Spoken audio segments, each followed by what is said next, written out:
You are watching the news on the app brought to you from the Anglican Cable Network Nigeria, ACNN Television. I am Zubechi Frank. You are welcome. The president of the Mothers Union Women's Guild, Mrs. Nkasio Bioko, have charged women to lead the way in proclaiming the gospel of Christ.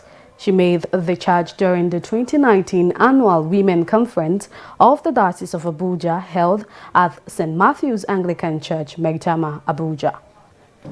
As children of light, we have to emulate, follow the example set by Jesus.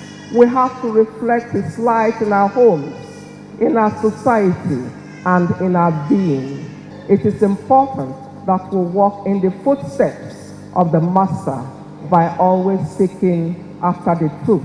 It is expected that we should go out into the world and make disciples of all nations. We are also expected to preach the gospel to the poor, heal the brokenhearted, proclaim liberty to the captives, and recovery of sight to the blind.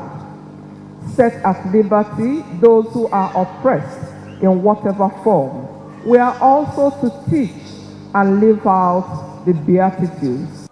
She encouraged women to steer clear from other things that distract them or take the center stage in place of God. Some of these things that divert our attention from worshiping God: fashion, dressing in the latest designer shoes, clothes, bags, jewelry, false eyelashes, fingernails, makeup, and so on. We are to serve as examples to our children. It is that which they see us do that they emulate. At the course of the address, the wife of the primate also beckoned on the federal government of Nigeria to implement the new national minimum wage. We commend the federal government for the approval of the new minimum wage. However, the delay in its full implementation to all workers has become a killjoy. We therefore call on the government at all levels to implement this new minimum wage without further delay to boost the morale of workers. The event was graced by the Archbishop Metropolitan Primate of all Nigeria and the Bishop of Abuja Diocese Anglican Communion, the Most Reverend Nicholas Dioko. Also, the newly consecrated Bishop of Oke-Oshu Diocese, the Right Reverend Joshua Folusha Taiwo, and the wife, as well as other clergymen in the diocese. During his speech, Primate Oko appreciated the women and everyone present for the support given to them since the inception of their tenure at the highest position of the church, and congratulated the wife for a job well done. I want to thank you for all your support since we came to Abuja about 10 years now. There is nobody who can do anything without support. It is the support you have given us that has sustained the women organization and has encouraged us to do more. For all these years that you have been leading the women, not only in the conference, at home, everywhere, you have done well. So I congratulate you. As we are about to retire, I congratulate you.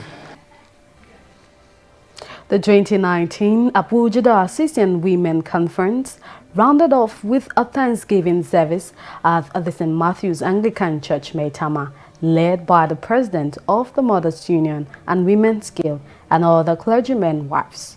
The women were adorned in different beautiful colors as they danced in their archdeaconries towards the altar.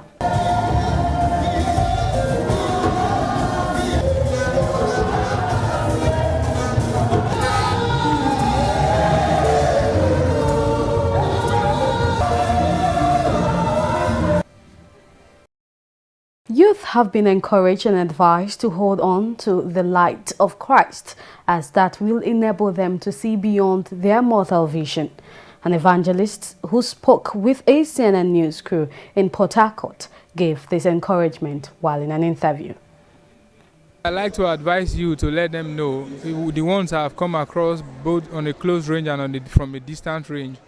I like to tell them regularly that trying to want to catch all the fun at a particular age will not make you become who you want to become.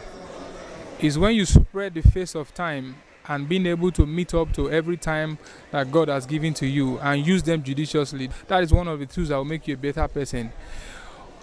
Anxiety of this world can actually weigh you down and make you not attain your career, which is God-given destination for you. But looking up to God and involving God in the things you do and calling on God regularly will help you to see the necessary things you need to do. And going back to your drawing board and staying into what you need to do originally, not deviating, will also help you to get there on time. So I encourage every youth out there to look up to God, because with God, all things are possible. And I like them to hold on to the light of Christ, which helps them to see better than what they see right now. The Nigerian Labour Congress, the NLC, has given a 4-day ultimatum to the federal government to accept its demand for the consequential adjustment of salaries based on the new minimum wage, or risk a nationwide strike. The ultimatum ends Wednesday. The umbrella union said in a letter to the federal government by its General Secretary Emmanuel Abuja, urging the state councils to prepare for dispute. But to douse the brewing tension and avert the strike, Labour and Employment Minister Senator Chris Ngige has called for a meeting between NLC and the Joint National Public Service Negotiating Council. The minister said the NLC and TUC leadership knows the rule and what the ILO status say on such situation. Also, the chairman of the Nigerian Governors Forum, Ekiti State Governor Kayode Fayemi, appealed to workers to shelve the proposed strike. We shall now go on a short commercial break. News on the hour continues in a moment. Please stay with us. Why do we fall ill? Is it possible to stay without falling ill? Is God interested in our health? Can we get access to cheaper health anywhere? Do you want tips on how to stay healthy? Then join me, Angela Weze, on Health Watch every Tuesday at 9:30 a.m. with repeat broadcasts on Thursday at 2 p.m. and Saturday at 1:30 p.m. as health experts provide answers to your questions on how to remain healthy physically, mentally, socially, and spiritually here on Anglican Cable Network Nigeria. God bless you.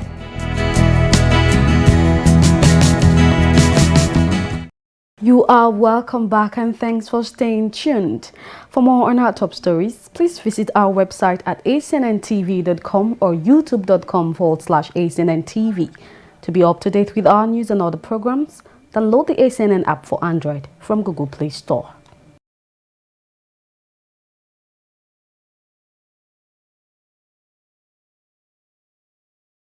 On the international scene, UK and EU negotiating teams will meet later as efforts to reach a deal before a court summit this week continue. The bloc's chief negotiator, Michael Barnier, said that the EU ambassador were told the UK would make concessions to its post-Brexit plan for the Northern Irish border, saying a big gap remained over customs arrangement. Home Office Minister Victoria Acnn said she believes a deal could be reached by the 31st October deadline. Spain's Supreme Court has sentenced 9 Catalan separatist leaders to jail for 9 and 13 years in prison for sedition over their role in an independence referendum in 2017, as 3 other defendants were found guilty of disobedience and fined. Both will not serve prison sentences. Report added that the 12 politicians and activists had all denied the charges, saying separatists in Catalonia were planning mass civil disobedience ahead of the verdict.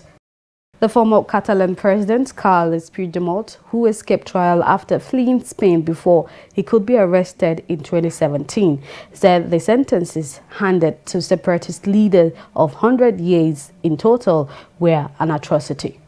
He wrote on Twitter that it is time to react like never before, saying it is for the future of their sons and daughters, democracy, Europe, and Catalonians.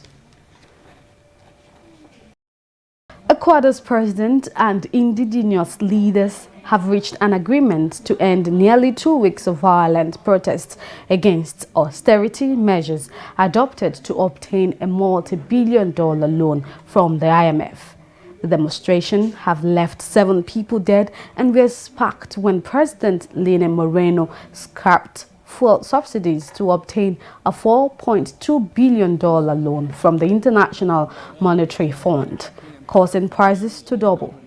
Moreno met with Jamil Vargas, the head of the indigenous umbrella group in Cone, for 4 hours of talks in the capital Quito, broadcast live on state television.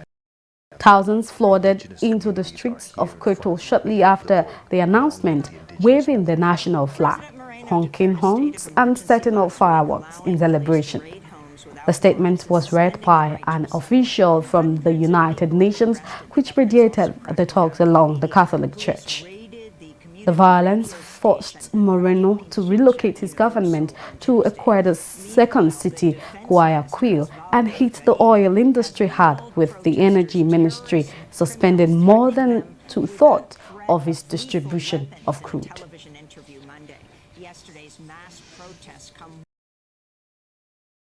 And now to sports story. Super Eagles coach Gernot Rohr has revealed that his team still needs to improve in defending set pieces following their 1-1 international friendly draw with Brazil in Singapore. Rohr also hailed wingers Moses Simon and Samuel Chukwueze for giving the Selacos lots of problem on the counter-attack during the encounter. Rohr's men held the 5-time world champions to a stalemate in an international friendly in Singapore. Joe Aribo had put the Super Eagles in front in the 35th minute with a fine finish from close range before Casemiro's second-half strike saved the South Americans from a shock defeat. Meanwhile, Tijani Babangida, former Super Eagles winger, has expressed satisfaction with the performance of the Super Eagles